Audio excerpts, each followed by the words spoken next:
Kita beralih ke informasi selanjutnya. Pemerintah nyatakan siap untuk segera mendistribusikan vaksin COVID-19 ke masyarakat.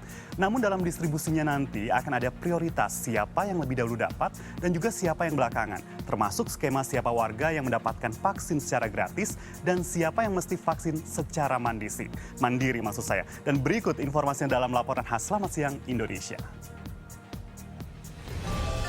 Pemerintah sebutkan vaksin COVID-19 yang kini tengah uji klinis tahap 3 di Bandung, Jawa Barat mungkin bisa segera didistribusikan pada Desember mendatang. Vaksin buatan Sinovac Biotech asal Cina ini sudah mengintervensi tubuh ratusan relawan sejak uji klinis tahap 3 dimulai Agustus lalu. Namun dalam keterangan persnya pekan ini, Kepala BPOM Penny Lukito sebutkan izin darurat Emergency Use Authorization terkait vaksin COVID-19 mungkin baru bisa turun pada Januari 2021 mendatang. Terlepas dari masih dikembangkannya vaksin COVID-19, tak sedikit warga yang menolak intervensi vaksin apapun sejak lama. Memang beberapa vaksin punya efek samping. Namun, sejauh berbagai vaksin yang sudah punya izin edar di tanah air, pemerintah pastikan semuanya dimaksudkan membangun imun tubuh, sehingga bisa mengantisipasi tertularnya berbagai penyakit yang berkembang seiring masa. Pastinya mau sih, karena kita udah capek kan hidup kayak gini terus, kayak pakai masker, nggak bisa kemana-mana. Pengenlah hidup kayak dulu lagi, normal lagi, dan biar kita bisa keluar-keluar dengan tenang, ya vaksin itu menurut saya sih sangat dibutuhkan. Cuman kalau dibilang mau ikut vaksin atau enggak, pasti mau.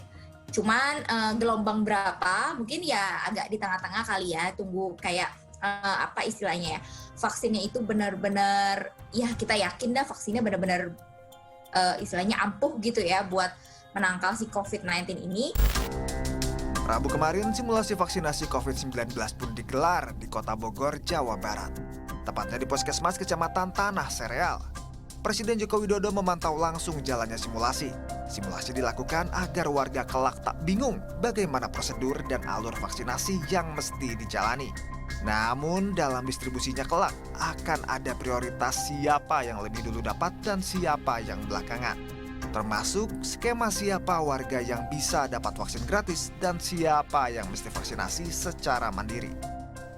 Yang akan divaksin pertama adalah nanti tenaga kesehatan, baik itu dokter, para dokter, para perawat, dan juga tenaga medis, para medis yang ada.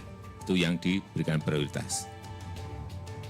Plus TNI dan Polri, kemudian nanti baru ASN untuk pelayanan publik yang ada di depan, guru, dan kemudian tentu saja kita semuanya. Kalau ada yang bertanya, Presiden nanti di depan atau di belakang. Kalau oleh tim diminta saya yang paling depan, ya saya siap. Memasuki fase ketiga, 1.620 relawan telah menerima 2 kali penyuntikan vaksin buatan Sinovac China. 1.335 diantaranya sudah masuk tahap monitoring. Bio Farma, perusahaan negara yang bertanggung jawab atas uji klinis ini juga pastikan memantau perkembangan uji klinis vaksin yang sama di beberapa negara, seperti Brazil, Chili, Turki, dan Bangladesh. Repotnya baru selesai sekitar bulan Juni. Tapi di pertengahan ada namanya interim report. Jadi boleh menyampaikan lebih dulu hasil sementara dari imunogenisitas, khasiat, kemudian keamanan dalam interim report itu untuk disampaikan ke Badan POM. Nanti oleh Badan POM akan direview bahwa ini mencukupi nggak dari aspek keamanan, dari aspek khasiat maupun dari aspek efikasinya. Jika ini terpenuhi, baru boleh digunakan. Vaksin itu melindungi diri kita dan juga melindungi orang lain. Kenapa? Misalkan herd immunity itu kan hanya 70%, sementara yang lainnya tidak divaksin. Yang mana yang tidak divaksin tuh Mbak?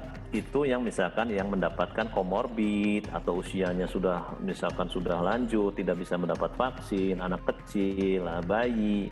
Nah itu kan tidak mendapatkan vaksin. Perlindungannya dari mana? Dari imunitas kelompok.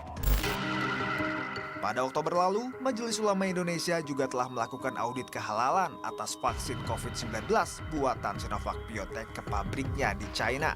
Nantinya akan dikeluarkan fatwa MUI untuk kehalalan vaksin COVID-19. Jika hasil uji klinis menyatakan vaksin COVID-19 siap diproduksi massal, tahap awal akan ada 140 juta dosis yang siap disebar ke masyarakat. Dia Gita, Oktabari, melaporkan untuk NET.